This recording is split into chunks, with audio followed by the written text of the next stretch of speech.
Hello there, welcome back. This is part 7 of my build log of the Trumpeter 1:200 scale model of the Titanic. Today I am going to be looking at how I did the hull painting. Before we go any further, I haven't moved into my new house yet, so there is still going to be a bit of a delay on getting videos out, so I'm sorry about that. But I am making progress on it, and hopefully it won't be too long before I can get back to doing more regular video updates. So without any further ado, let's crack on. Good news! A big box has arrived. And this is the box of all my paints. So, here we have surface primer.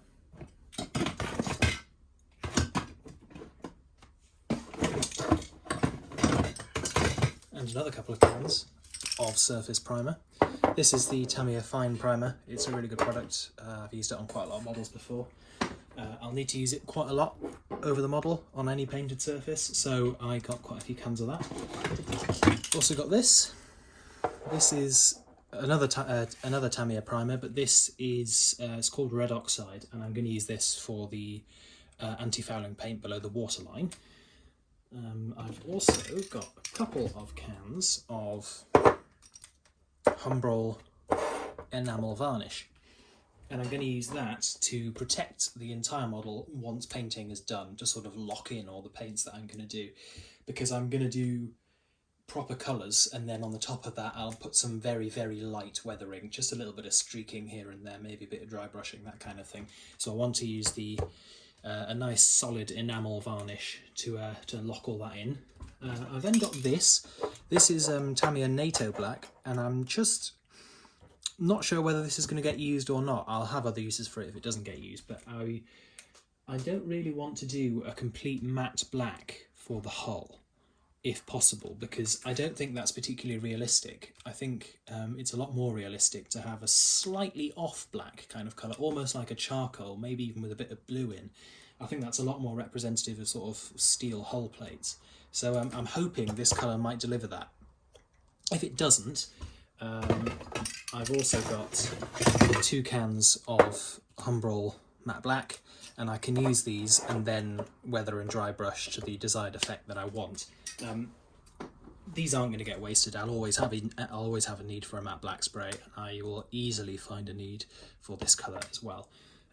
Added to that, I've got a couple of the Tamiya whites. There we are. And that is for most of the superstructure. Anywhere that requires white and superstructure will be using those. And just as a sort of comparison, I normally use Tamiya colours, but I wanted to try the Humbrol ones just because they're a little bit cheaper and the cans are a bit bigger. So I got a couple of cans of the Humbrol Matte White as well, just to have a look at those. And then I also got this Tamiya, I think this is it's TS77? Yeah, TS77. And this is, it's a colour called Flat Flesh, and I'm going to be using it for the funnels and assorted other little things, but predominantly for the funnels. I've seen a couple of people on Facebook on a couple of the Trumpeter build websites, and this comes up really, really nice. I then bought some assorted tins of paint, so I've got the Humbrol Matte 186, which is used for dark wood colours. I've got Matte 63, which is used for lighter wood colours. Matte 34, obviously, which is just plain white. I've got a couple of different reds. These are for various different things. Matte 60, which is a really deep scarlet red. And then Matte 153, which is a bit more of a sort of burgundy red. So I'll use these interchangeably for things like you know, examples are where the vents go down into the ship, and things like smoking room furniture, that kind of stuff. Starboard, port light for the bridge, that kind of stuff. I bought a couple of different greys, so I've got the Matte 87, which is grey for the tops of buildings on the superstructure and the tops of cranes and stuff like that. And I've also got Matte 145, which is for a similar kind of job.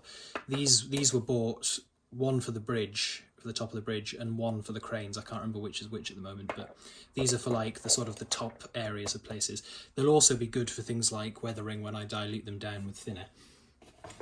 And then a couple of other paints. I've got a second matte white, nothing very exciting there. A really sort of bold, rich yellow, which is matte 154.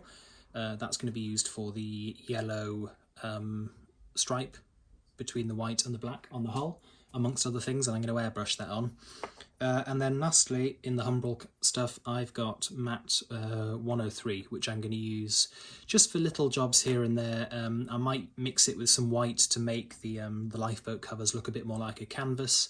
I also want to use it with a touch of white and stuff for some of the furniture in things like the Café Parisien and the Palm Court areas, because I'm going to be adding some of the more visible interiors into the ship.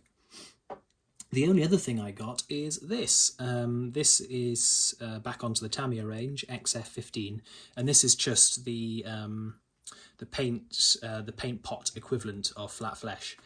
So I'll use that for the sort of finer points on my funnels, where I need to sort of maybe touch up a little bit of work here and there to make them look a bit more neat and tidy. So there we are, really exciting parcel to get. Here's all my paints.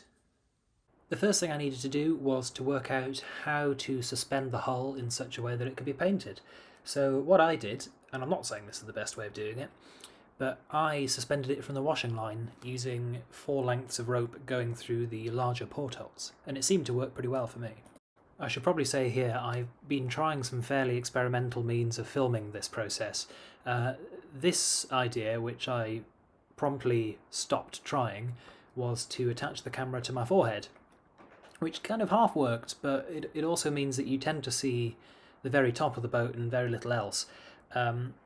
Essentially what I'm doing here is I'm spraying the first coat of the anti-fouling red paint.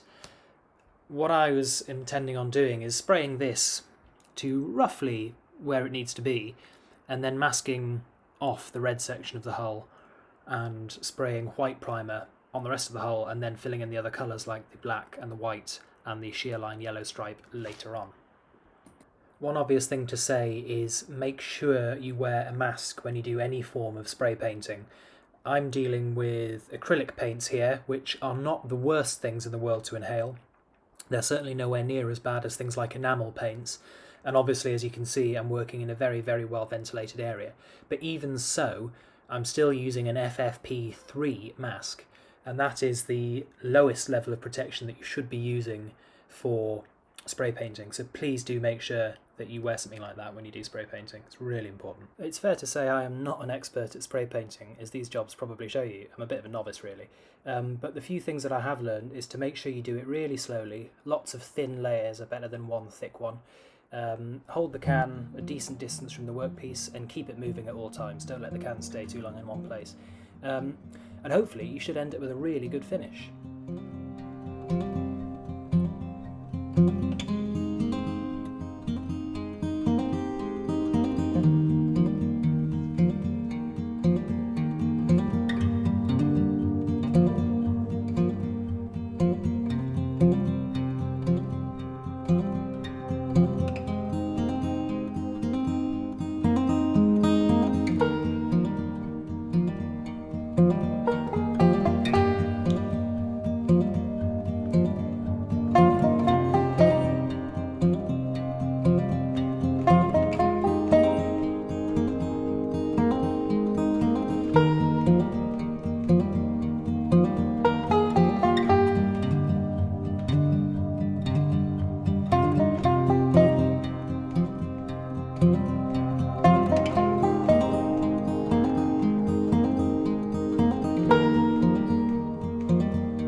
go, that's the white primer. On the whole, a really good finish, but there were a couple of imperfections, mostly clustered around the bow. What I think these are a combination of the bow being slanting downwards, so any paint can sort of run down the bow. But the other thing that I think perhaps happened is when I painted the model, I did the outside first and then I painted the inside. And what I think has probably happened is that I've painted the outside with a relatively thin coat. But when I've come to do the inside, some of the overspray from that has gone out of the portholes, which I've already drilled out, and has then amassed on the outside of the hull. So it's as if the outside of bits of the hull have almost had two coats, which is why I ended up with this sort of dribbly effect going down the hull. So something to look out for when you're doing your own. Nothing that a little light sanding will remove though. There are a couple of other problems. Normally where there was a join in the hull plating, paint had sort of managed to dribble under the masking tape, and equally it looked like the masking tape in a few places had managed to pull off the red primer. But on the whole, I'm really happy with this. We've got a really nice defined waterline, and we've ended up with a bit of a sort of Olympic on launch day motif going on, which I actually really quite like. So I then moved up and masked the hull to do the white stripe at the top, leaving enough room to accommodate the yellow shear line stripe, because I thought it would be easier to paint yellow over white than it would over black. I then moved on to doing the black spray paint for the hull, and I had deliberately left this till last because I wanted to make sure that I'd got all of my lines correct. And as you can see from this image, when I had masked up the hull to do the spraying of the white primer, I got the waterline just a tiny bit wrong on the starboard side, and it was quite apparent when you looked at the ship head on that the waterlines didn't match up port to starboard. So I corrected that for the black spray paint and then carried on.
Time to take off the masking tape. This genuinely isn't false jeopardy or anything like this. I haven't looked under the masking tape yet. I really don't know what sort of level we have. I guess we'll find out.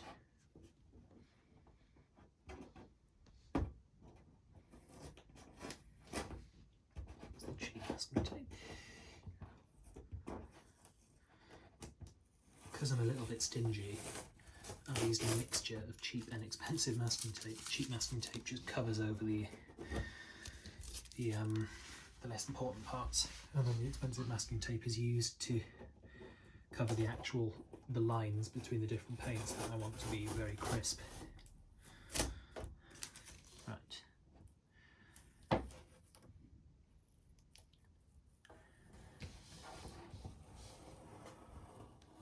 Obviously gold stripe not in place yet.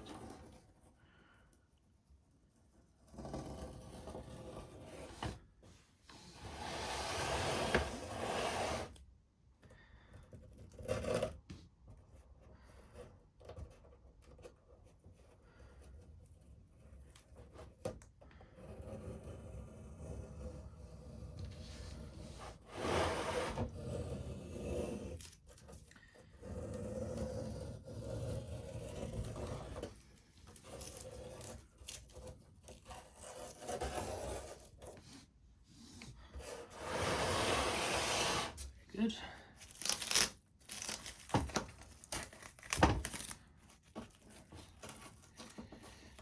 Let's have a look at the underside.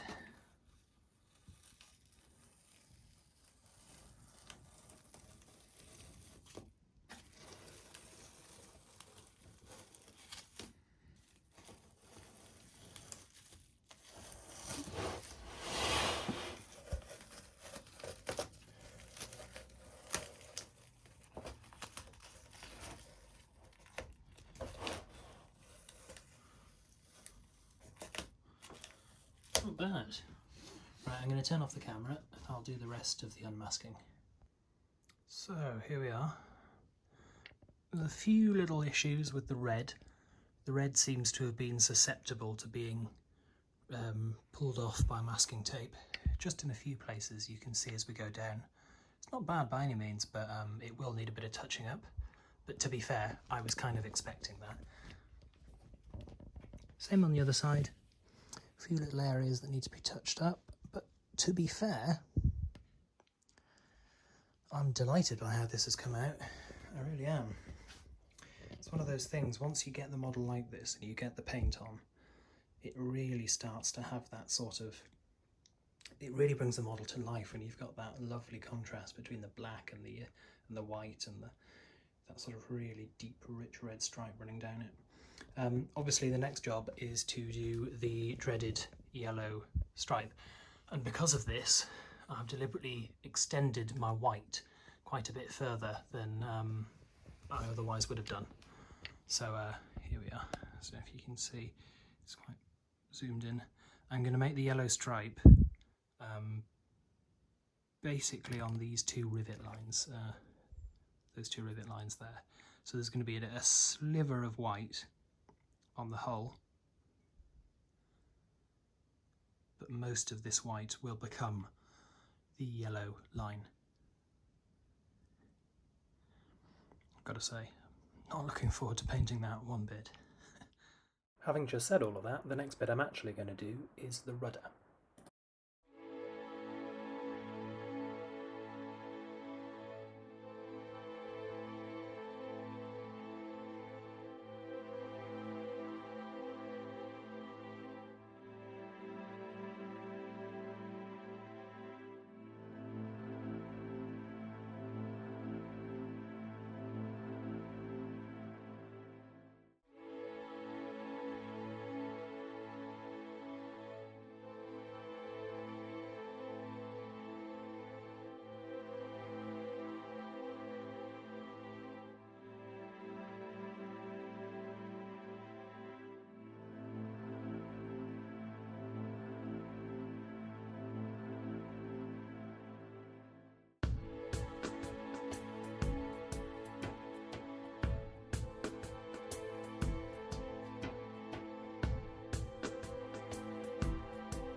So this is an important lesson that I learned throughout the process. Drink tea, not terps. I hand painted the rudder because I was worried about getting paint into the moving parts, and I also touched up bits and bobs on the hull, like the join between the black and the red lines and where the red paint had been peeled off and such. So the final job was to do the dreaded yellow shear line. For this I've used really high quality Tamiya masking tape. I tend to use the expensive masking tape for the actual lines, and I've used the slightly cheaper masking tape for covering up large areas.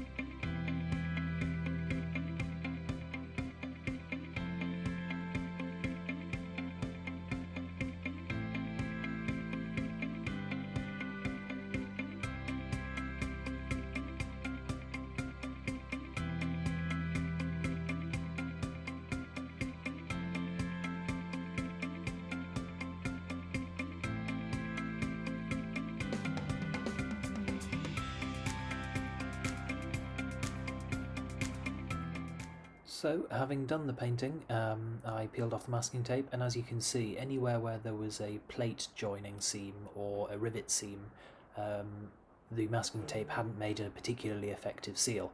I was expecting this to happen, so it's not really a big issue, and nothing that a steady hand and a paintbrush can't fix.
And so there we are. On the whole, I think this has ended up really well. I chose to brush paint the yellow sheer line, and whilst it seemed like a good idea at the time, I think if I was to do this project again, I would spray it. And there's a couple of reasons for this. Firstly, I think spraying is just a little bit easier. I think you probably end up with a slightly better result. The other reason, though, and the main reason, is that I found it very difficult to get the coverage I wanted when using a paintbrush. I had to go over and use about 5 or 6 coats, and although that's not a problem in itself, what ended up happening is when I took the masking tape off, the yellow paint was much thicker than the black paint or the white paint either side of it, and you'll have seen in the clip I actually had to use a knife to scrape some of that off, you know. But anyway, the final result is absolutely fine. Other thoughts from this part? I wasn't bowled over by the red primer, I have to say. I hadn't used the red primer before, and I found it was very susceptible to being ripped off with masking tape and that kind of thing, which, for a primer, I was really quite disappointed about. I've used the white primer before, but I tried some of that on the stand, and that was unbelievable. You know, I was deliberately like scraping it with my nails, and I even put a bit of tape on it and ripped it off very quickly, and I didn't make an impression on the paint at all. And it provided me with a fantastic starting point for the black and white paints. They've come out brilliantly. So I was a bit disappointed with the red primer. The colour's fantastic, but it just didn't seem to stick very well. So I don't know, maybe the solution there is to do a full coat of white first and then do the red on top. But just an observation, I wasn't bowled over by that primer. To clear up another issue, at the start of the video I was talking about not being sure whether I was going to use matte black or the NATO black. In the end I decided to use matte black. That's the Humbrol matte black. The reason was I sprayed NATO black on the boat stand and it just looked too green. It was quite promising in a sort of small amount, but when you zoomed it out and you looked at a large amount of the paint, it came across quite dark green rather than black. So it just wasn't right for the application.